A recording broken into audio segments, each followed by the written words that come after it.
آپ لوگ بہت اچھا سنتے ہیں، شاعری کی حفاظت ہوتی ہے. یہ جناب جگر بسوانی اور جناب خورشید افسر بسوانی کا قصبہ ہے. یہ وہ سرزمین ہے جہاں سے بڑے ادیب، بڑے شاعر پیدا ہوئے ہیں. تو میرا بھی جی چاہتا ہے کہ اگر آپ اجازت دے دیں تو 2-3 شعر میں بھی پڑھ لوں، تاکہ مجھے بھی حصول برکت کے لیے چند شعر پڑھنے کی اجازت مل جائے. باقی پھر اس کے بعد میں ہمارے سینئر شورا اکرام سے آپ کی ملاقات کراؤں گا. اجازت ہے صاحب؟ بہت شکریہ. میں 4 مصروں سے اپنی بات کا آغاز کرتا ہوں. 4 مصرے پڑھتا ہوں. میرا ماننا یہ ہے کہ اب چونکہ چناؤ کے بالکل دروازے پر کھڑے ہیں ہم، تو کسی بھی دن ٹیلی ویژن پر ایک اعلان کیا جائے گا، ایک بات اس طرح سے کہی جائے گی کہ بہنوں بھائیوں، میں اپنی غلطی مانتا ہوں، میں نے بڑی غلطیاں کی ہیں اور یہ ہے وہ ہے، اس طرح سے بات کی جائے گی. میں ایسے شاعری بناتا ہوں. معافی مانگ کے احسان کرنے والا ہے،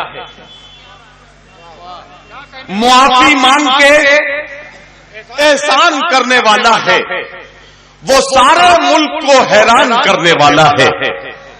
غرور آ گیا فرعونیت کی منزل تک، وہ اب خدائی کا اعلان کرنے والا ہے. غرور آ گیا فرعونیت کی منزل تک، وہ اب خدائی کا اعلان کرنے والا ہے. 4 مصرے اور پڑھتا ہوں کہ صبح مغرور کو وہ شام بھی کر دیتا ہے، شہرت چھین کے گمنام بھی کر دیتا ہے. وقت سے آنکھ ملانے کی حماقت نہ کرو، وقت انسان کو نیلام بھی کر دیتا ہے. وقت سے آنکھ ملانے کی حماقت نہ کرو، وقت انسان کو نیلام بھی کر دیتا ہے. وقت انسان کو نیلام بھی کر دیتا ہے. ایک غزل کا مطلب پڑھتا ہوں اور 3-4 شعر اور آپ کی زحمتیں تمام. غزل کا مطلب یوں ہے کہ کچھ اس طرح سے زمانے پہ چھانا چاہتا ہے، وہ آفتاب سے پہرے بٹھانا چاہتا ہے. تعلقات کے دھاگے تو کب کے ٹوٹ چکے، مگر یہ دل ہے کہ پھر آنا جانا چاہتا ہے. تعلقات کے دھاگے تو کب کے ٹوٹ چکے، مگر یہ دل ہے کہ پھر آنا جانا چاہتا ہے. چٹک رہا ہے جو رہ رہ کے میرے سینے میں، یہ مجھ میں کون ہے جو ٹوٹ جانا چاہتا ہے. جو قطرہ قطرہ اکٹھا ہوا تھا آنکھوں میں، وہ خون اب میری پلکوں پہ آنا چاہتا ہے. امیر شہر تیری بندشیں معاذ اللہ، فقیر اب تیری بستی سے جانا چاہتا ہے.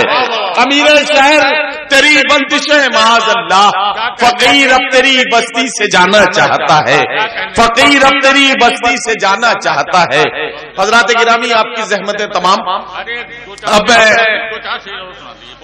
اچھا چلیے بھائی، نیئر سہیل صاحب کا حکم ہے، اس لیے ایک مطلب 2 شعر اور پڑھنے کی اجازت چاہتا ہوں. مطلب پیش کرتا ہوں کہ وہ شخص باعمل تھا مگر ضد پاڑ گیا، اپنوں سے دور ہو کے مصیبت میں پڑ گیا.